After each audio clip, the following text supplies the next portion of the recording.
Estamos en medio de una noche tormentosa donde se encontraba una mujer que deambulaba por las calles cargando a su bebé. No se nos explicaba el porqué, pero vemos que la madre se encontraba muy herida y apenas podía caminar mientras observaba a sus alrededores, como ocultándose de algo, mejor dicho, de alguien. Esta continúa avanzando por varias calles hasta que entra a un edificio y comienza a cantar con la esperanza de calmar a su bebé, que se encontraba muy enfermo. En eso es interrumpida por otra mujer que le ofrece su ayuda, a lo que la madre pone al bebé en sus brazos y le pide que lo cuide mientras ella va a comprar algunas medicinas. La mujer acepta y observa al bebé algo curiosa, ya que portaba un collar bastante peculiar en forma de nuez. La madre se va, pero lo que la mujer no sabía es que aplicaría la de irse a comprar cigarros o leche en algunos países, y esa sería la última vez que la vería. Luego de esto tenemos un lapso de 18 años, donde finalmente conocemos el nombre de aquel bebé, que vendría siendo nuestro prota, Lu Shu, quien creció toda su vida internado en un orfanato, hasta que hace algunos pocos años escapó para vivir junto a su hermana adoptiva, llamada Yu, otra chica del orfanato con la que se volvió muy cercano, con quien pasa los días trabajando y ahorrando para comprar la casa de sus sueños. En una de esas, ambos jóvenes se encontraban en medio de la típica feria cultural de la ciudad, cuando algo en el fondo llama su atención. Se trata de la presentación de un tipo capaz de controlar el fuego libremente a voluntad. Todos se sorprenden, pero el más impactado fue sin lugar a dudas nuestro prota, ya que durante esa misma presentación pudo sentir una especie de fuerza saliendo de su interior, y mientras el tiempo parecía detenerse a su alrededor, tuvo algunas extrañas visiones de una espada y de una luz surgiendo del misterioso collar de nuez que lleva desde que era tan solo un bebé, lo único que su madre le dejó antes de abandonarlo a su suerte. Aún así decide dejarlo pasar y simplemente continúa viendo la presentación, asombrado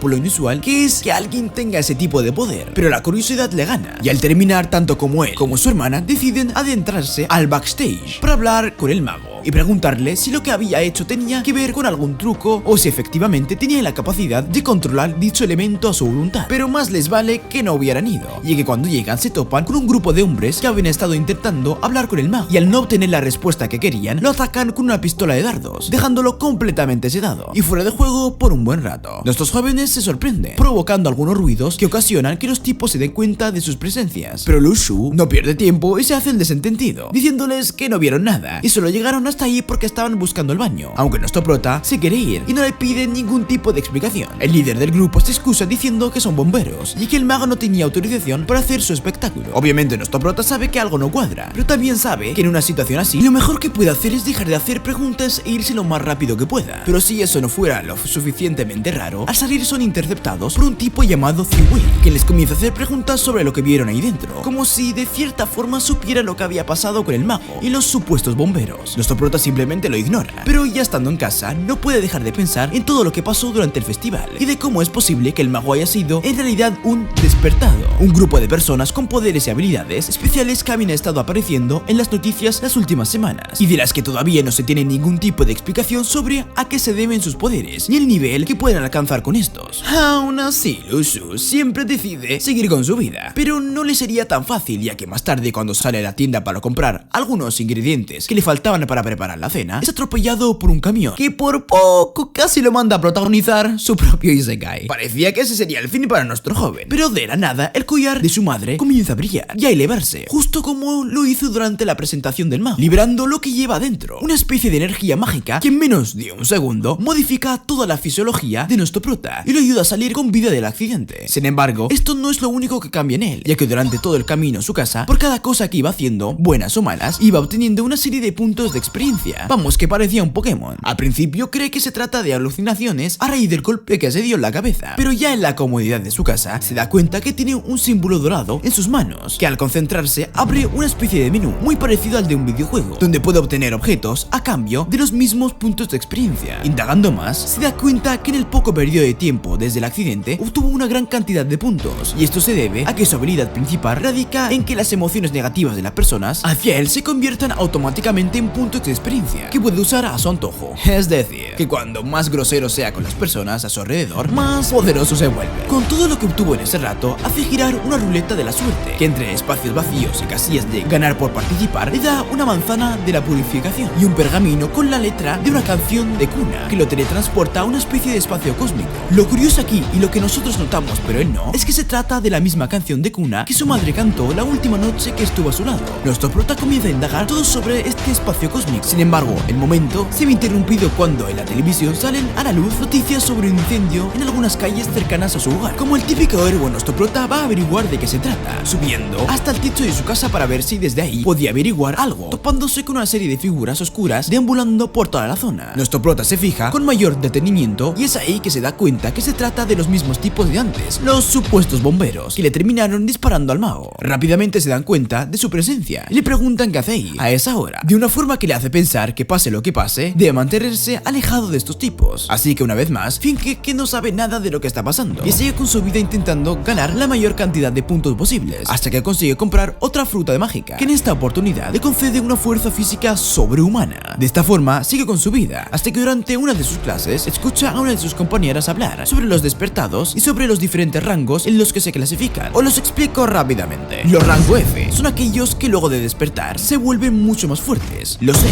son capaces de controlar uno de los 4 elementos básicos, ya sea agua, fuego, aire o tierra. Los D tienen una especie de escudo resistente ante cualquier ataque físico. Los C pueden repeler casi cualquier golpe. Los B pueden invocar cualquier tipo de desastres naturales. Y los A, que aparentemente son los más poderosos y pueden establecer una conexión espiritual con el cielo y la tierra. Por lo que hemos visto, nuestro prota estaría dentro del rango F. Pero lo más interesante acá es que mientras más puntos gane y más frutas espirituales consuma, existe la posibilidad de que pueda subir de rango una y otra vez, hasta controlar todos y cada uno de esos poderes. Sin embargo, parece que eso no tendrá que esperar, ya que toda la escuela entra en pánico cuando uno de sus compañeros revela ser un despertado y amenaza con lanzar desde la azotea a uno de sus profesores. Lushu hace lo que puede para intervenir, y aunque se gana el odio de muchos de los presentes, consigue distraer al tipo el tiempo suficiente para que los de seguridad puedan atraparlo y neutralizarlo. Esto le valió una buena cantidad de puntos de experiencia, aunque dicho escándalo pone a la escuela bajo el ojo del gobierno, quienes mandan a los mismos tipos misteriosos de antes para que realicen pruebas de sangre a todos los estudiantes y puedan determinar cuántos despertados hay entre ellos. Nuestro prota intenta encabullirse para evitar que descubran sus poderes, pero aún así consigue liberarse de la prueba, por lo que terminan descubriendo que tanto él como otros en su clase poseen habilidades especiales. Pero no se preocupe, ya que aunque tengan toda la pinta, estos tipos no son particularmente malos, sino que pertenecen a un grupo llamado los Tianlu y tienen la tarea de mantener a todos los despertados bajo vigilancia mientras descubren la manera de controlar estos poderes. Por parte del prota y de todos los chicos de la academia, el objetivo es entrenarlos para crear un escuadrón especial capaz de proteger la ciudad y de otros despertados con malas intenciones. El primer paso es determinar el nivel de energía mágica de cada uno de ellos a través de una prueba en la que nuestro prota obtiene uno de los niveles más bajos de todos. Esto no toma por sorpresa a ninguno de sus compañeros, quienes lo subestiman por ser huérfano y por tener que verse obligado a trabajar todos los días para mantener a su hermana. Pero la realidad es que el único motivo por el que el nivel de energía de Lushu fue tan bajo es porque minutos antes de la prueba había comido una manzana de la purificación que de cierta forma neutralizó sus poderes. Mientras todo esto sucede, tenemos un cambio de escena en el que se nos presenta a un sujeto llamado Nieting, quien se enfrenta a una serie de oponentes muy poderosos que aparentemente estaban intentando entrar a un territorio sagrado conocido como las ruinas. Por parte de los oponentes, estos se dirigen a Nieting diciéndole que las ruinas del desierto pertenecen a los humanos, a lo que este último se dirige a ellos y les dice que quizás, pero que matará a cualquiera que intente sobrepasar la frontera. Luego de esto comienza una pelea muy épica en la que Nieting libera una espada con la que consigue derrotarlos a todos, pero todavía nos queda la duda de quién es este tipo y sobre todo de cuáles son sus intenciones. De vuelta con nuestro prota, este llega a casa y se da cuenta que su hermana tenía temperatura alta, se encontraba muy enferma, por lo que sin dudarlo decidió usar sus poderes para generar una de las mismas frutas mágicas que obtuvo al principio. Luego de muchos intentos consigue dar con el premio deseado y se lo da de comer a su hermana, curándola al instante. Pero la chica se da cuenta de esto y le pregunta más sobre esas frutas, por lo que nuestro prota no le queda de otra más que confesarle que él también es un despertado y termina explicándole todo sobre sus poderes. Esto es importante porque varios días después ella también consigue despertar sus propias habilidades y justo como pasó con nuestro prota al inicio de la serie, se ve transportada hacia un espacio cósmico lleno de energía mágica, aunque en este caso con un aura muy diferente al de nuestro prota. De esta forma pasan varias semanas en la que ambos se dedican a trabajar, ganar dinero y cultivar sus propios poderes, avanzando cada vez más hasta que nuestro prota obtiene una daga bastante peculiar, demostrando que ya no se encuentra en el mismo rango débil de antes. Sin embargo, él no confía en la gente de Tianlu como para revelarles la abrasadora fuerza de su espacio cósmico, por lo que decide mantener el secreto, y aunque su superior le enseña algunos trucos para que avance de nivel, como en el caso de la cultivación, él decide seguir entrenando por sus propios medios. Pero las cosas se comienzan a complicar cuando, estando tranquilo junto a su hermana, siente la presencia de otros despertados en su mismo rango de área. Es aquí cuando se asoma por la ventana y ve que su vecino, un señor bastante mayor llamado Lin, había recibido la visita de nada más ni nada menos que Nie Ting, el sujeto misterioso que vimos en escenas anteriores. Obviamente nuestro prota no lo reconoce de nada, pero se da cuenta que este venía acompañado de un montón de soldados Tianlu, por lo que puede deducir que Nie Ting es el líder de toda la organización, o al menos uno de sus miembros de más alto rango. Pero es aquí donde la cosa se pone rara, ya que Nie Ting comienza a hablar con el vecino como si se conocieran de toda la vida, y aunque el tono entre los dos se mantiene como una aura de gran tensión, parece que Nie Ting le tiene mucho respeto, como si Lin fuera una persona mucho más poderosa de lo que parece. Nuestro prota no entiende muy bien el trasfondo de toda la conversación, pero pudo escuchar a Nie Ting intentando convencer al viejo Lin que se una a su organización, es decir, a los Tianlu, garantizándole que hará todo lo que esté a su alcance para la próxima apertura de alguna ruina, conseguir hierbas medicinales hasta dar una cura a la enfermedad que lo atormenta, y si fuera poco, también le ofrece un puesto como el nuevo líder. Sin embargo, el viejo Lin se niega dando a entender que aunque tienen el mismo objetivo, él no está de acuerdo con la ideología de Nie Ting, ni muchos de los métodos que él maneja. Este último acepta su decisión, pero antes de irse le dice, con un tono medio amenazante, que espera que la próxima vez que se vean sea como aliados y no como enemigos. Todavía no nos queda claro el nivel de poder de Lin, pero sí sus intenciones, ya que es un viejo pacifista que solo quiere pasar el resto de sus días de forma tranquila, entrenando a una persona digna de ser su sucesor. ¿Y quién podría ser esta persona? Pues nada más y nada menos que,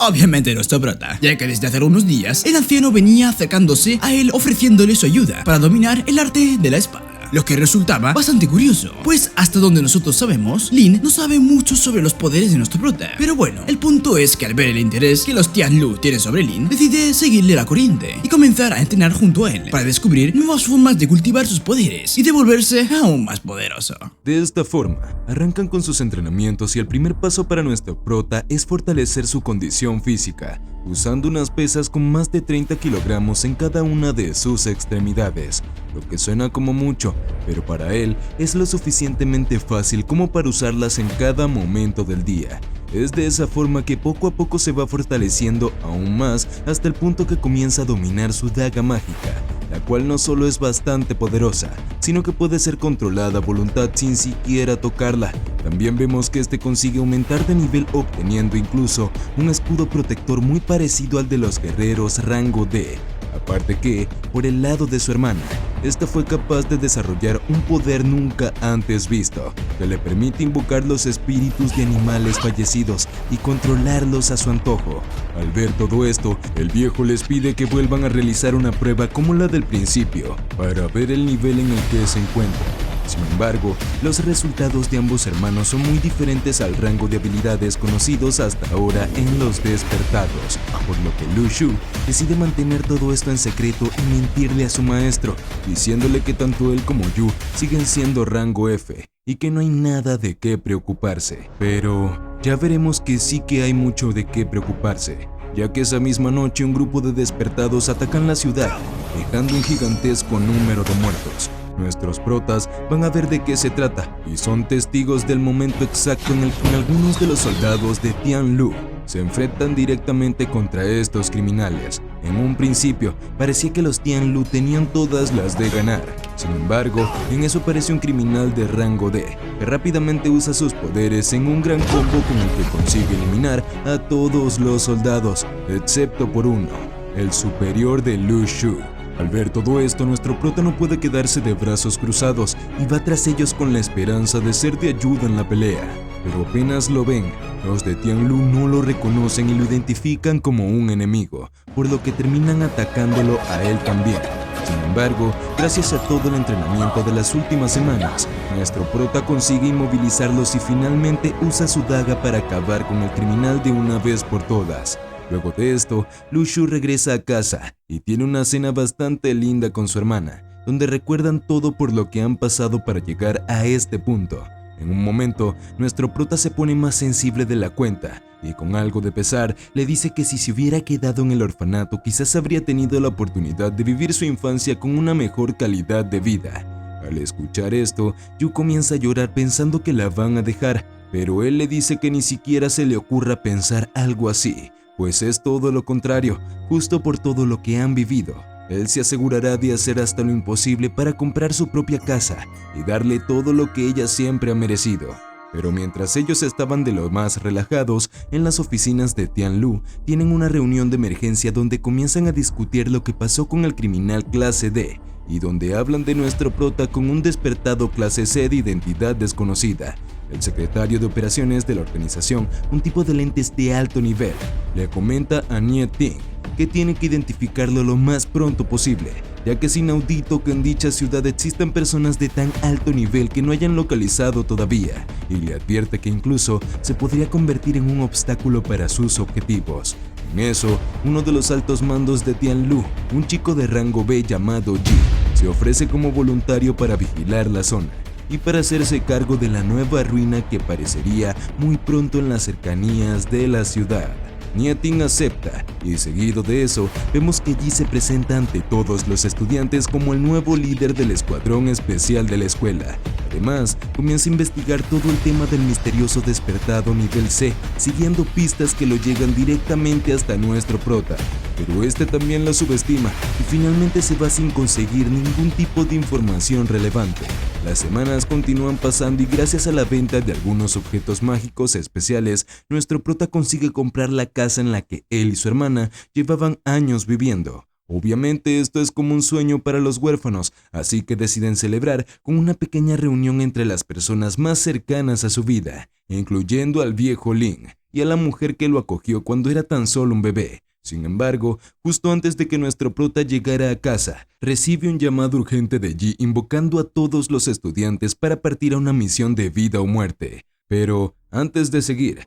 tengo que contarles un poco más sobre los Tianlu, los despertados, sus poderes y lo que conocemos como ruinas. Verán, todo el tema de los despertados es algo relativamente nuevo, y no se tiene mucha información sobre el origen de estos poderes. Lo único que se sabe es que, hace algunos años comenzaron a aparecer a lo largo del mundo una serie de portales interdimensionales conocidos como ruinas, que llevan a las personas hacia una especie de espacio cósmico lleno de criaturas mágicas, monstruos y sobre todo objetos mágicos especiales muy poderosos. Eso ha hecho que las ruinas sean de especial interés para todos los países, pero principalmente para los despertados más poderosos que, en su afán de obtener más fuerza, se adentran en las ruinas con el objetivo de dominar todo lo que se encuentra en su interior, llevarse todas las recompensas que allí se ocultan. Entre las recompensas más importantes se encuentran hierbas mágicas capaces de curar cualquier enfermedad, gemas increíblemente valiosas, criaturas extrañas y entre todas esas cosas, el objeto más poderoso de todos, el Ojo de Matriz, que varía de forma dependiendo de la ruina en la que se encuentre, pero que en todos los casos marca el final y la destrucción de dicha ruina. Es decir que,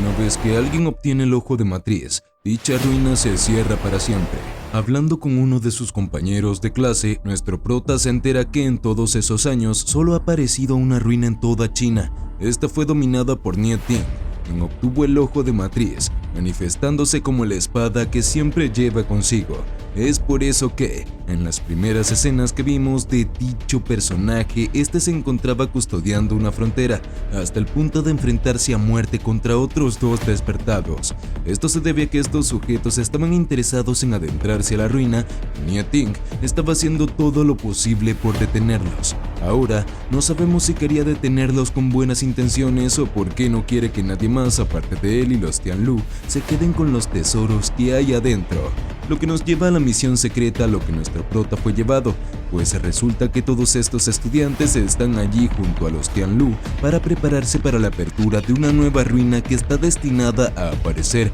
en este mismo bosque dentro de las próximas semanas. Al principio, las intenciones de adentrarse en esta nueva ruina pasan desapercibidas y muchos alumnos creen que se trata de un simple campamento de entrenamiento, pero todo cambia cuando, luego de una semana sin hacer prácticamente nada, todo el bosque se ve inundado por una poderosa niebla que comienza a absorber todo a su paso, incluyendo a los estudiantes. Nuestro prota hace lo que puede para escapar, pero justo como el resto, es atrapado por la niebla y sin previo aviso es teletransportado hacia una realidad paralela completamente inhóspita, repleta de espectros, zombies y cientos de criaturas con un solo objetivo en mente: a aniquilar todo a su paso. Como puede, Lushu consigue un hacha y comienza a asesinar zombies, como si de un videojuego se tratara, arrasando con varias hordas de criaturas, sobreviviendo como un puto dios entre mortales y demostrando que, después de todo, está más preparado que cualquiera de nosotros para un apocalipsis zombie. De esta forma nuestro prota comienza a avanzar con un único objetivo en mente, salir de la ruina para regresar a casa con su querida hermana, pero obviamente esto no le será tan fácil, ya que en el camino se tendrá que enfrentar a todo tipo de cosas, como un espía extranjero que lo ataca al que termina desviviendo en una pelea de vida o muerte, una manada de lobos rabiosos a los que también se termina enfrentando de manera brutal,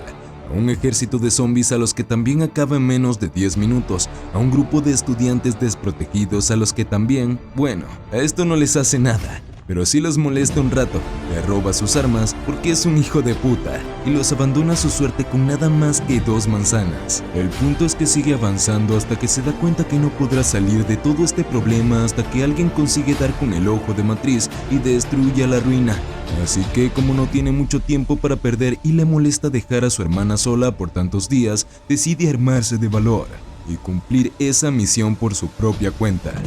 De esa forma, consigue llegar hasta el núcleo de la ruina donde se encuentra con Ji, Yang, sus compañeros y el resto de los Tianlu presentes en el campamento. Allí se da cuenta que, a pesar de todo el desastre, la gran mayoría de estudiantes consiguieron salir con vida gracias al sacrificio de los Tianlu, quienes después de todo han demostrado ser una organización bastante buena, o al menos buena para lo que le conviene, que es sacar adelante la exploración de la ruina. Aquí Lushu tiene una reunión junto a los más poderosos de la zona para determinar qué harán a continuación, pero antes de eso son atacados por una horda de espectros, que curiosamente salen despavoridos al ver a nuestro prota y el fuerte aura de su daga queriendo salir para atacar. Joder, eso sonó mal, pero bueno, el punto es que, entre todos, deciden que al día siguiente avanzarían hacia un precipicio donde supuestamente debería encontrarse oculto el ojo de matriz. Sin embargo, en la noche un grupo de espías deciden adelantarse a ellos y saltar al precipicio antes que nadie, por lo que a nuestros chicos no les queda de otra más que avanzar y completar la misión en ese mismo instante. Pero, cuando llegan al fondo, se topan con una escena incluso más rara que todo lo que habían visto hasta ahora, ya que se encuentra con los cuerpos sin vida de todos y cada uno de los espías que entraron en primer lugar. Si eso fuera poco, no pasa ni 5 minutos hasta que llegan a una especie de palacio del estilo oriental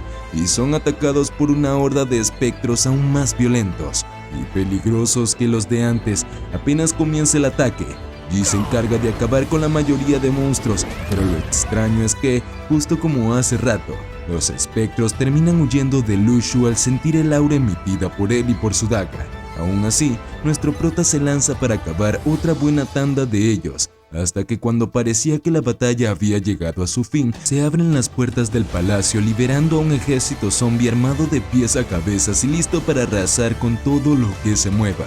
En ese momento, Ji se da cuenta que el líder de los zombies lleva un arma muy particular, lo que lo hace pensar que se trata del ojo de matriz, por lo que tanto él como el resto de guerreros centran toda su energía en acabar con el ejército de zombies de una vez por todas. Sin embargo, mientras estos se enfrentaban en una feroz batalla, nuestro prota aprovecha para avanzar un poco más y entrar directamente por la puerta principal del palacio, donde se va encontrando con diferentes tipos de trampas, pero en las que cada una de estas reaccionan de forma temerosa al sentir la presencia de su daga. De esa forma, sigue adelante hasta que se topa con una caja que llama su atención de forma bastante particular. Justo cuando nuestro prota estaba a punto de abrirla, en el campo de batalla, el líder de los zombies tiene una extraña sensación de peligro, que provoca que suelte su arma y abandone la pelea con Ji, para entrar al palacio como alma que lleva el diablo, y averiguar qué estaba pasando, pero cuando llega ya es demasiado tarde, porque justo cuando atraviesa la última puerta nuestro prota abre la caja